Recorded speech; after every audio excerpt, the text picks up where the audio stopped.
La boutique Maître Charles est fière d'habiller Bertin Savard. En manchette cette semaine, Gaétan Barrette fait le point sur le projet du futur hôpital dans la région. Pincourt gèle les taxes foncières de ses citoyens. Et les comptes de la bonne femme 7 heures ont débuté à Vaudreuil-Dorion.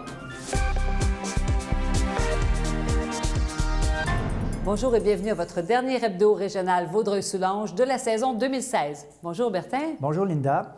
Débutons tout de suite avec de la grande visite dans Vaudreuil-Soulanges concernant le futur hôpital. Oui, dans la foulée du projet de construction du centre hospitalier Vaudreuil-Soulanges, les ministres Gaétan Barrette et Lucie Charlebois, ainsi que la députée de Vaudreuil, Marie-Claude Nicoz, ont rencontré des acteurs de la région afin de leur faire part de l'état d'avancement du projet. La rencontre a permis d'identifier des travaux préparatoires nécessaires en matière d'infrastructure. Mentionnons qu'un appel d'offres public a été lancé le 4 novembre dernier pour déterminer qui sera responsable de la réalisation du plan clinique. Et la ville de Pincourt annonce un gel de taxes foncières. Oui, Bertin, le maire de Pincourt a annoncé le 23 novembre dernier un gel du compte de taxes foncières pour 2017 pour l'ensemble de ses citoyens. Seul un réajustement de la taxe spéciale pour la dette de la Régie de l'eau de l'île Perrot fera fluctuer le compte de taxes de 1 $ pour la maison moyenne. Malgré cette hausse minime dans le contexte global, l'augmentation pour le contribuable n'a pas suivi cette même courbe, considérant la venue de nouveaux résidents et commerces sur le territoire qui viennent bonifier l'assiette fiscale. Et le bonhomme 7 heures à Vaudreuil-Dorion fait place à la bonne femme 7 heures. Oui, effectivement, les comptes de la bonne femme 7 heures ont débuté le 1er décembre dernier sur la page Facebook de la ville de Vaudreuil-Dorion. Ce projet de médiation culturelle réunissant des artistes, des élèves du primaire et des citoyens présentera chaque jour un conte sous la forme d'une courte capsule vidéo jusqu'au 23 décembre. Je suis qui? Je suis quoi? Moi, je suis mélangée, comme une salade de fruits. Je vais songer à tout ça, en me reposant un petit brin, oui. En attendant, soyez vigilants, car les lutins coquins ne sont pas coquins pour rien. Tourle toutou.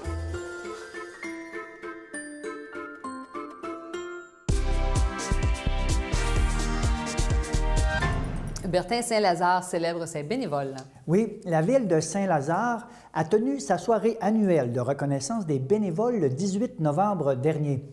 Plus de 135 personnes ont assisté à cette soirée haute en couleurs où les bénévoles ont profité d'une dégustation de saucisses et de bière.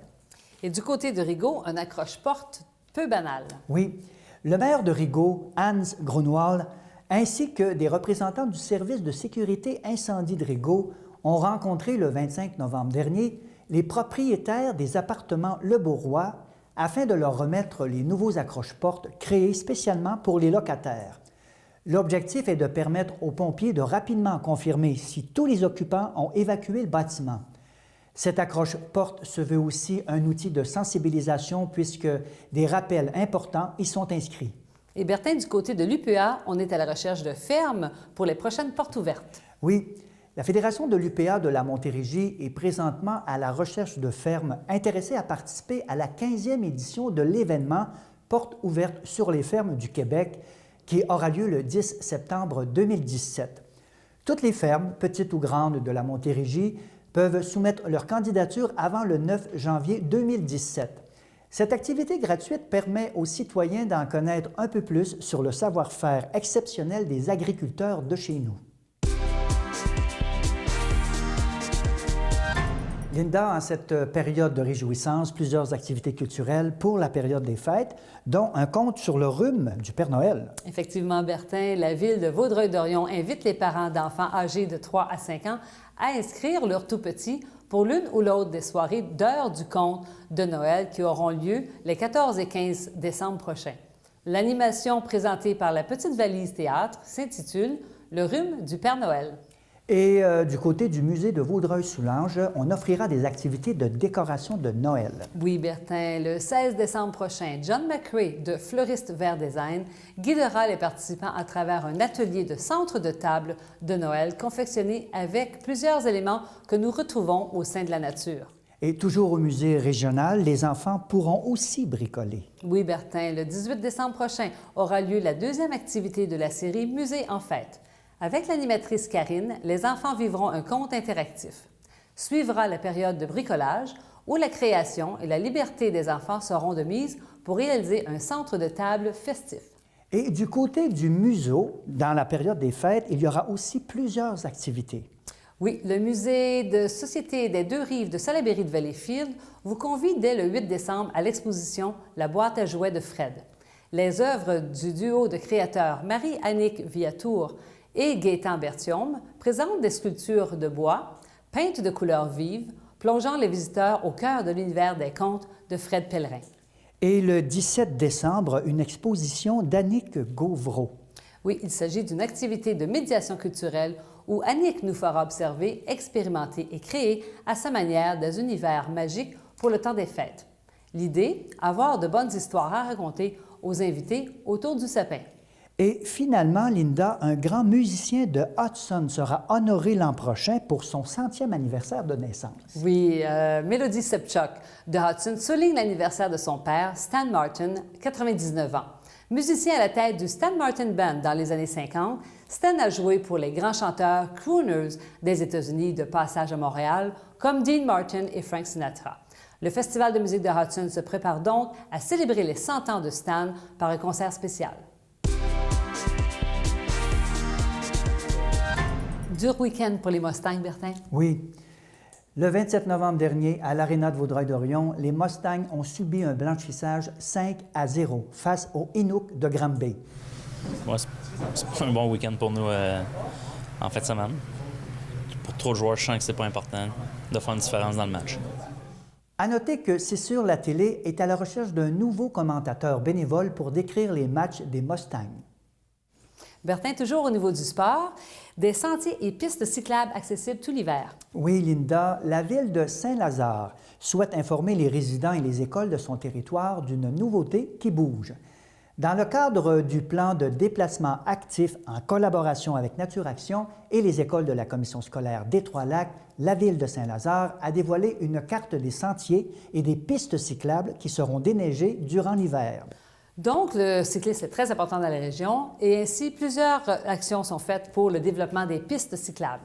Oui, Linda, le 11 novembre dernier, la ministre Lucie Charlebois a présenté la démarche consultative de développement et mise en valeur du réseau cyclable de la Montérégie. Plusieurs intervenants et partenaires étaient présents afin d'être informés des nouvelles orientations de développement touristique de la région. Au niveau des sports nautiques, Bertin, une pétition pour encadrer la navigation. Oui, Linda, la députée de Salaberry-sur-Oie, Anne Mintouquache, a démarré une mobilisation sous forme d'une pétition en faveur d'un meilleur encadrement de la réglementation de la navigation de plaisance et des activités nautiques. La pétition demande au gouvernement du Canada de réviser le règlement sur les restrictions visant l'utilisation des bateaux. La pétition sera distribuée à tous les paliers de gouvernement afin de recueillir le plus d'appui possible. Les petites annonces communautaires sont une présentation de la Corporation de développement communautaire de Vaudreuil-Soulanges. Linda, une conférence a eu lieu dans la région sur la santé auditive. Oui, Bertin. Michel Nadeau de l'Association des devenus sourds et malentendants du Québec ainsi que Julie Nadeau du Centre montérégien de réadaptation ont discuté des différents enjeux et services liés à la santé auditive. Cette conférence fait partie du programme Biblio-aidant instauré dans plus de 520 bibliothèques à travers le Québec qui a pour mission de renseigner sur des maladies qui sont vécues au quotidien. Et on offre de l'aide aux parents divorcés vivant un conflit. Oui, la Maison de la famille de Vaudreuil-Soulanges offre un service de supervision des droits d'accès dans le cadre de droits de visite ou d'échange de garde entre parents divorcés vivant un conflit. Ce service permet aux parents visiteurs de passer un moment de qualité avec leurs enfants dans un milieu neutre et sécuritaire. Et on offre des cours de français dans la région pour les immigrants. Oui, la période d'inscription de l'organisme Comquat est ouverte pour les personnes immigrantes de niveau débutant, intermédiaire et intermédiaire plus. La session d'hiver débutera dès le 9 janvier dans les locaux de l'organisme situé au 34 Grand Boulevard à l'île Perrot.